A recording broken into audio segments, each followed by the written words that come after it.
Bonjour tout le monde et bienvenue sur ma chaîne, j'espère que vous allez bien. Aujourd'hui on se retrouve pour une nouvelle vidéo et c'est une story time.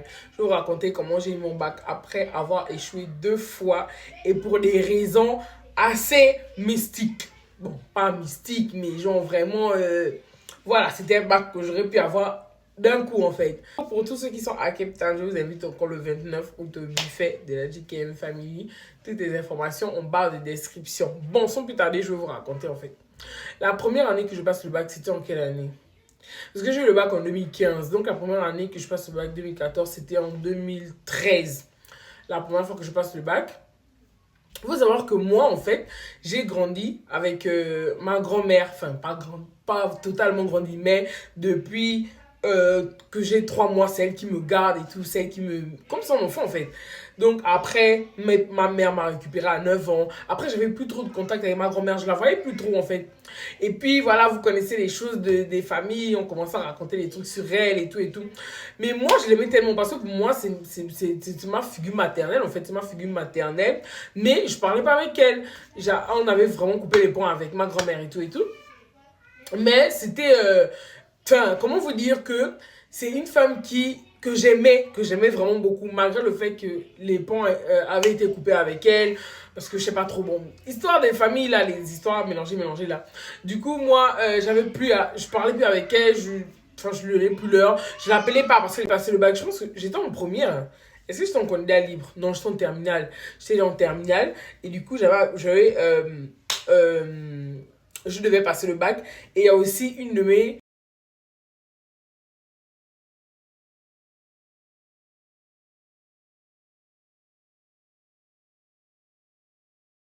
elle a fait le bac de son côté, moi aussi j'ai fait le bac de mon côté.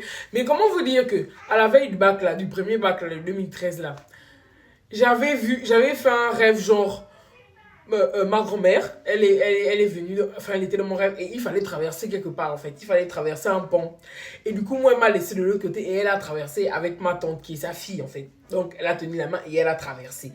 C'est-à-dire que, oh, mais tu ne me prends pas. Elle me disait que non, tu m'as oublié, machin, des trucs comme ça dans le rêve et tout et tout. Je sentais déjà que ça ne sentait pas la fraise. Je savais déjà que ça, c'était une carotte qui est en train d'arriver. Mais bon, j'avais quand même espoir, j'avais très bien travaillé et tout et tout. Donc, on arrive à la programmation comme ça, échoué, première fois. Pleurer toutes les larmes de mon corps. Deuxième fois, même chose, mais là, je passe le bac avec mon petit oncle aussi, qui est encore l'enfant de ma grand-mère. Le petit frère de ma mère. On passait le bac en même temps. Donc, et on était dans le même centre, sauf que lui il était d'un côté et moi d'un autre côté.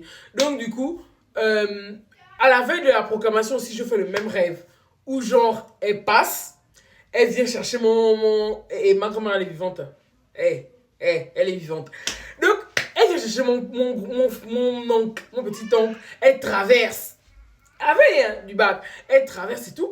Et moi, elle me laisse. Je dis, quoi, mais tu me laisses encore, machin. Elle m'a dit que non, je te laisse parce que tu m'as oublié. Tu ne prends plus de mes nouvelles. Parce que vraiment, je prenais plus de ces nouvelles. Je ne savais plus, je ne connaissais pas. C'était à quel niveau de sa life. Franchement, je ne savais pas en fait. Donc, comment on appelle? Elle fait traverser mon oncle. On arrive au résultat comme ça. On appelle tous les noms. Moi encore échoué. J'avais eu 7,97, un truc comme ça. 7,97 au deuxième tour, hein, parce que je me rappelle, ça m'avait tellement traumatisé. Et j'étais tellement triste. Mais quand je vous dis que j'étais tellement triste, mais... C'est-à-dire que j'avais plus envie de passer le bac en fait. J'étais au bout de ma vie. J'étais tellement triste. J'étais dégoûté. Genre de voir les autres passer le bac. Ils sont là, ils sont contents. Ils ont eu le bac. Le bac m'a traumatisé. Mais tellement. Et déjà l'école et moi, franchement. Excusez-moi, mais. Hey, j'en pouvais plus de l'école en fait. L'école m'énervait une gamme. Mais je me suis dit que. Ah, j'abandonne. Mais tu vas abandonner où? Tu vas abandonner l'école où? Dans la maison de qui? Ambulance? Non. Dans la maison de ma mère, tu dis que tu abandonnes l'école, tu prends tes bagages en même temps, tu passes. C'est-à-dire que si c'est la vie de la rue que tu as choisi, tu fais seulement, tu lui dis seulement que non, j'arrête l'école, je n'ai pas plus. J'étais tellement au bout de ma life, elle était là, ça va aller et tout. Mais par contre, elle ne me grondait pas que non, tu ne travailles pas, machin. Non, elle me disait seulement que ça va aller. L'année prochaine, non. Pour ça, quand même, ma mère, aussi cruelle que cette dame était, franchement, niveau bac, elle était quand même d'un soutien incroyable. Donc, 2015 maintenant, l'année où je dois passer le bac, c'était 2014-2015. 2014, hein. de l'année 2014-2015. Maintenant, en 2014, ma mère et mon père, ils se réconcilient et tout, et ils décident de se marier, en fait. Donc, quand ils décident de se marier, le mariage, c'est genre, on doit aller à Manda. À Manda, où il y a tous leurs parents et tout, ils décident de se marier dans leur ville, en fait. Du coup, c'est là où ma grand-mère reste. Elle reste à Mwanda. Donc, du coup, c'était le moyen d'aller la voir, en fait. Puisque j'avais à chaque fois des rêves aussi. Et tout ça. Et à un moment donné, parce que je disais à un moment que non, mais moi, je veux parler avec elle. Elle ne comprenait pas parce que je lui expliquais pas mes rêves et tout. Mais elle ne comprenait pas pourquoi je disais qu'à chaque fois que moi, je veux voir ma grand-mère, je veux voir ma grand-mère. Elle me disait que non, on part pas là-bas, machin, tu pars plus là-bas et tout. Mais du coup, quand elle a décidé de se marier, du coup, tous on était maintenant obligés de descendre à Mwanda pour aller fêter maintenant le mariage. Donc, quand on descend à Mwanda, je suis chez les parents, c'est vrai, mais je peux aller quand même chez ma grand-mère. Parce que voilà, de toute façon, le mariage, je passe là-bas et j'allais là. Mais quand je suis allée la voir, mais j'étais tellement contente de la voir. Mais elle me boudait, en fait, elle était là, genre. Ça va? Anaïs, parce qu'elle m'appelle Anaïs, elle m'appelle mieux là. Elle était toute triste et tout, mais je sens qu'elle était contente, mais elle voulait pas me montrer qu'elle était contente. Parce que moi, je suis quand même sa première petite fille, je suis quand même son bébé, hein. Je suis quand même son bébé, hein. Je suis quand même son dernier premier bébé, on va dire ça comme ça. Donc, du coup, vous connaissez l'amour des grands-mères, non? Comment les grands-mères affectionnent leurs petites filles là. Voilà. Donc, du coup, j'arrive là-bas et tout. Euh, elle me fait un peu genre, yeah. Elle est dans un genre que, ouais, elle s'en fout de moi, elle me capte pas trop, elle me capte pas trop et tout. Je dis, gars, comment ça va? Et tout, je commence à taquiner. On dit, après, on me dit, oh, tu veux pas faire l'école, hein? Et tout. J'ai dit que, oh, je ne veux pas faire l'école, comment je vais faire l'école, mais je ne comprends pas pourquoi je rate le bac. Elle me regarde dans les yeux. Elle dit que, mais tu ne veux pas travailler à l'école? J'ai dit que je travaille à l'école, mais pourquoi je rate le bac? Après, quand elle m'a vu en étant de pas du bac, elle m'a seulement dit, ok, là, tu auras le bac. Hey! Quand on vous dit que, comment on appelle? On vous dit que, sur la terre là, ce qu'on fait là, ça a des répercussions dans nos vies. Faut jamais cracher dans la main de la personne qui vous a nourri. Ou faut jamais vouloir écraser les aînés, les gens qui vous ont gardé, qui sont nés avant vous. Si c'est l'orgueil, vous allez rester que derrière. Elle m'a seulement dit, comme si c'était elle le Messie, l'alpha, l'oméga. Elle m'a seulement dit que tu auras le bac. J'ai seulement dit que, amen, oh, amen. Que dire de plus? J'ai dit, ok, d'accord. Donc, quand tu dis que non, tellement le bac là me rendait ouf. En fait, moi, j'étais partie là-bas à mon aise. C'était même pas pour le mariage de mes parents et tout. Ouais, au fait, le fait qu'ils se marient pas. Moi, c'était pas trop mon délire. Franchement, aucune, voilà quoi. J'étais pas vraiment mariage. Moi, c'était voir ma grand-mère pour mon bac. En fait, c'était ça qui était important. Pour vous dire à quel point je voulais tellement avoir le bac. J'avais un petit ami à l'époque là. Oui, à l'époque, je parle mon ami, mon ex. On était un jour allés sur la plage et tout. On était même pas encore en amoureux, mais on était déjà en bisou, ouais, un peu. Du coup, on avait fait un pacte. On n'avait pas fait un pacte, mais on avait fait dans des vœux. On était à la plage et tout, on a creusé. Et on a mis les mêmes pièces pour faire des vœux et tout. Lui, il a fait son vœu, moi j'ai fait mon vœu. Mon vœu n'avait rien à voir avec l'amour. Mon vœu n'avait rien à voir avec l'amour. Excusez-moi, les gars. Je dis que si, regarde, c'est quand même dire que mais regarde la maudite là, en fait. Moi, j'avais juste fait le vœu que je voulais avoir le bac. Tellement je voulais avoir le bac, j'en avais marre. Je voulais tellement me barrer du Gabon, j'en avais tellement marre, je voulais tellement partir. Je voulais tellement arrêter l'école, j'en avais marre de porter la tenue, d'aller au lycée et tout. Ça me rendait ouf. Bref, donc du coup, on part. Tu vas faire l'école, tu te concentres. Chaque dimanche, il faut aller à l'église, il faut toujours donner la quête. On appelle ça comment? L'offrande, hein? Oui, il faut toujours donner l'offrande et tout, c'est important, même si tu as 100 francs, même si tu as 500, donne toujours l'offrande à l'église, à Dieu, il faut toujours prier, tu vas avoir le bac cette année. Elle m'a donné des conseils, des sages, moi ma grand-mère, c'est-à-dire que moi ma grand-mère, je monte Dieu descend, on peut tout dire, on peut, les gens même autour de la famille, je sais pas quoi, ils peuvent la détester et j'en ai rien à battre en fait. Moi ma grand-mère, c'est ma guerrière, si j'ai un problème, si vous me cherchez un peu, je m'en vais dire écrire à ma grand-mère que, hé, voilà, quand je sens dire que non, quand je sens que non, il y a un petit danger là, c'est pas ce que vous faites là, vous partez, vous allez, moi je pars bien chez ma grand-mère, je dis que voilà ce qui se passe, elle me règle ça, de là, tic-tac, elle règle. Je monte à Libreville. Moi, je m'inscris quand même dans un lycée. Elle, c'est toujours à côté de la maison. Franchement, si je suis une personne qui aime rester chez moi, c'est parce que ma mère, elle m'a trop habituée à tout avoir à côté. Elle aimait pas que j'aille loin, elle aimait pas que je vive, genre vraiment que je sois dehors et tout, elle aimait trop m'enfermer. Du coup, voilà pourquoi, franchement, je suis vraiment casanière. Quand je suis dehors, j'étouffe, en fait, un minimum. Du coup, dans un lycée, elle m'a mis à Saint-Esprit. C'était un lycée, genre, le lycée avec l'église catholique. Vous écoutez déjà Saint-Esprit, donc c'est déjà l'église catholique, en fait. Donc, du coup, franchement, je m'y plaisais, en fait. C'était différent que de l'école où je détestais. Déjà, même la tenue d'école m'énervait. Donc, franchement, voilà. J'ai bien aimé Saint-Esprit. Franchement, j'ai rencontré des gens incroyables, gentils. Non, franchement, mon année quand même de terminale à Saint-Esprit, tu sentais déjà une année où le bac allait glosser, en fait. Tu sentais déjà une année où j'allais sortir de là, où j'allais avoir mon bac, en fait. Voilà, la fin de l'année approche et tout. On doit passer le bac. Donc, j'avais fait plusieurs fiches et tout, surtout en histoire géo. Vous savez, moi, j'ai eu la capacité, parce que c'est comme ça que maman m'éduquait. Et puis, voilà. Quand elle me faisait faire le bushing crashing, genre, c'est-à-dire que j'étudiais vraiment les leçons. Ensuite, je lui donne le cahier et puis je récitais les leçons. Donc, moi, j'étais vraiment très forte sur le bushing crashing et tout et tout. Donc, je commence à faire les fiches. Surtout en histoire géo, pour bien me rappeler et tout et tout.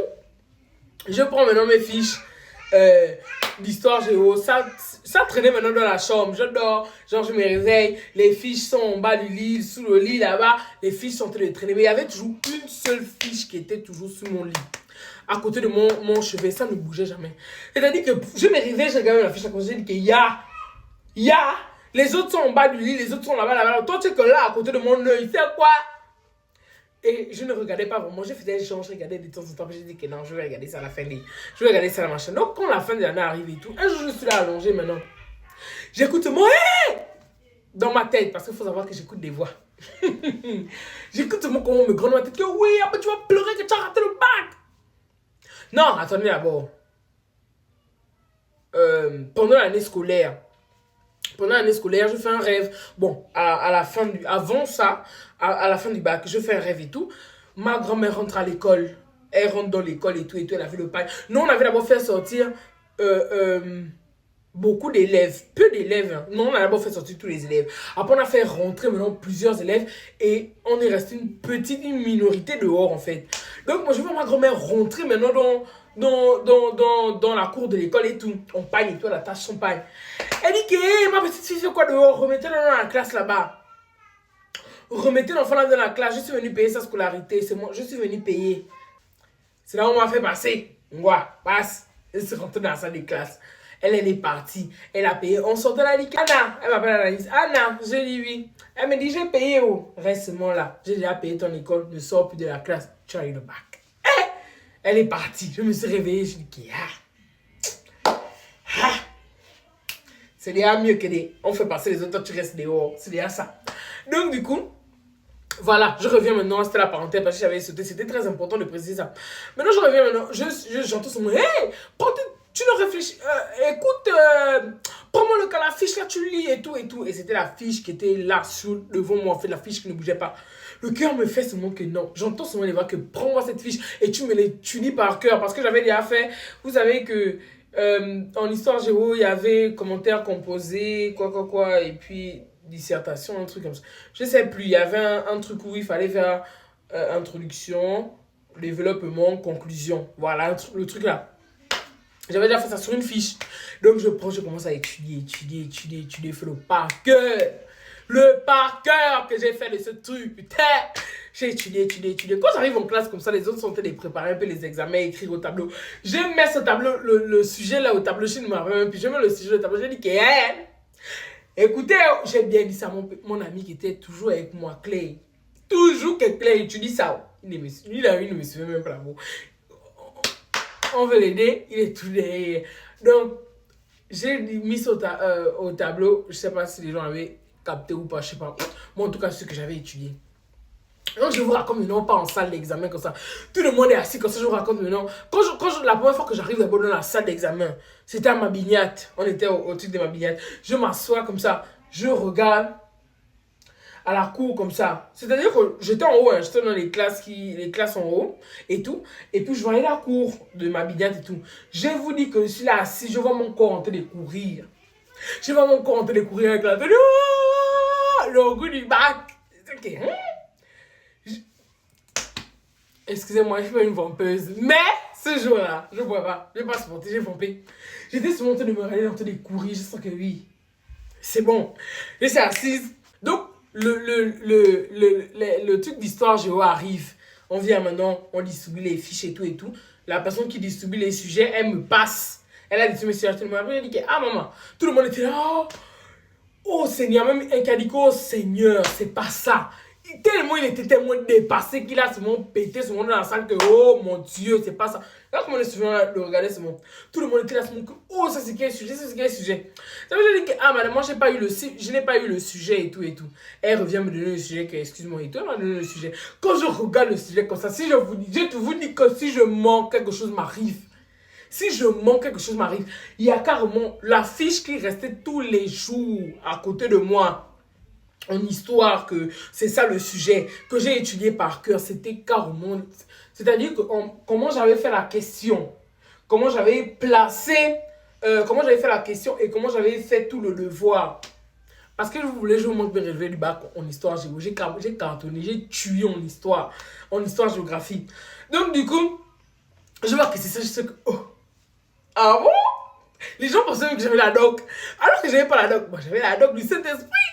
La doc des esprits. Écrit. J'ai fini en 2, 4, 6, j'ai rendu ma feuille. Quand on donne maintenant le sujet de géographie, le sujet d'histoire, c'est la fiche que j'avais étudiée. Le sujet de géographie, quand je retourne comme ça, là, je regarde le tableau. Laisse-moi dire, regarde le tableau. Quand je regarde le tableau comme ça, je vois seulement mon professeur d'histoire géo. Parce que le jour qu'il a expliqué, le prof là tellement il m'énervait et il était traumatisant. Mais le jour qu'il a expliqué le devoir, le jour qu'il était en train d'expliquer l'examen et tout, j'étais là en train de le regarder. J'étais concentré, j'écoutais ce qu'il disait en fait, donc après je le vois comment c'était comment le sujet où j'étais concentré le jour en classe. Je le vois comment devant le tableau en salle d'examen, comme ça il est en train d'écrire sur le tableau. Moi je recopie ce mot. Non, c'est-à-dire que vous pouvez penser que c'est un film, c'est pas un film, c'est une réalité. Je suis seulement en train d'écrire, je regarde le tableau, j'écris, je regarde le tableau, j'écris. Ce qu'on a dit que la petite a quel problème, c'est que quoi qu'on entende faire au tableau là-bas, qu'elle entend des cadeaux, j'écoute ces examens, j'écoute le prof et tout, je commence à écrire. J'ai écrit, je sens que, oh, j'ai terminé. Après moi, je me rends compte, je regarde ma fille, je dis, oh. Mais j'ai écrit quoi comme ça que j'étais trop concentré, que j'ai trop fini d'écrire en fait. Je ne comprenais pas, mais j'ai tellement tué. J'ai fini, histoire géo, français, franchement, j'étais dedans. Maths, je n'étais pas... Zéro. Moi, les maths et moi, c'était zéro. J'ai voulu laisser des faire genre que non, je connaissais trop travailler. Non, je ne comprenais pas. J'ai commencé seulement les deux premières, vrai ou faux. Les deux premiers trucs, question-réponse, vrai ou faux. C'est là où j'ai fait, c'était 5 points. Je savais que j'avais un faux. Je sais que j'étais à 4 points là-bas. En maths, j'avais 4. Ça, je ne voulais même pas discuter. Je ne voulais même pas faire les génies civils. Je savais que c'était zéro en fait. Donc, en tout cas, philo, oui, philo aussi, je me suis lâché. Philo, je me suis lâché. Le seul truc qui était bad, franchement, c'était maths. En EPS, vous connaissez, le corps est musclé. J'ai tué ça. En tout cas, maintenant, le jour du machin. Le jour maintenant de la proclamation, j'avais Choukaline, une de mes petites à moi, ma mère, Curtis, mes deux petites sœurs aussi, je pense, hein. Ouais, c'était là quand j'ai fait le bac. Mes deux petites sœurs et tout. Et mon père, il faut savoir que mon père, il ne me parlait pas pendant toute l'année du bac là, parce qu'il en avait marre, qu'il en avait échoué 2 fois. J'avais échoué 2 fois, donc il me calait pas en fait. Lui, il attendait seulement les résultats. Donc, toute la famille, imagine, quand on parle comme ça, il y avait les colombes qui passaient, maman dit que, hey, là, ça veut dire que tu as eu le bac, machin. Je dis que, mon cœur battait, je vous dis que non. Et à l'époque, encore là, ils ont les trucs de Kewa, je pense, des informations en ligne. Nous, là, c'était la proclamation. Toute la foule est là, on appelle ton nom, tu entends les gens qui crient là-bas. Tant que ton nom n'est pas encore arrivé, tu peux mourir, en fait. Imaginez. Donc, on arrive comme ça. On commence la proclamation, tac, il appelle les noms, il disait les noms. Parce que quand on arrive maintenant à mon numéro, c'est-à-dire que tellement peut-être j'étais dépassé, je ne me connaissais plus, j'ai oublié mon numéro. Dès qu'il dit mon numéro comme ça, je n'entends pas mon numéro en fait. Moi j'entends, je sais pas, un numéro, on m'a sauté en fait. J'étais ce moment-là que... je vous dis que j'étais en train de tomber, mon corps était... J'étais comme ça, j'étais en train de faire... Et ma mère, quand j'ai vu ma mère a mis les mains à la tête comme ça, et parce qu'elle aussi, elle n'a pas capté en fait que c'était mon numéro. Donc moi, je suis en train de tomber comme ça. Maintenant, heureusement qu'il est en train de dire le nom. Il dit souvent Mungwa. Dès que j'entends son nom Mou, je n'ai pas le temps. Il y avait la voix de Mungengi parce que Mungwa, c'est vraiment un nom. C'était que moi. Partout où je passe, si c'est Mungwa, il n'y a pas mes parents dans le centre avec moi ou qui font. Ça veut dire que Mungwa, c'est moi. Si c'est pas moi, c'est mon parent. Donc j'étais là sur mon. Dès que j'écoute mon Mungwa, c'est-à-dire que quand le corps veut lâcher comme ça, que l'esprit veut sortir du corps, je me réveille. J'ai je commence à crier partout, je sautais ma mère. Attrapez, c'est ma fille. Parce que je me dirigeais vers la route, attrapez, attrapez.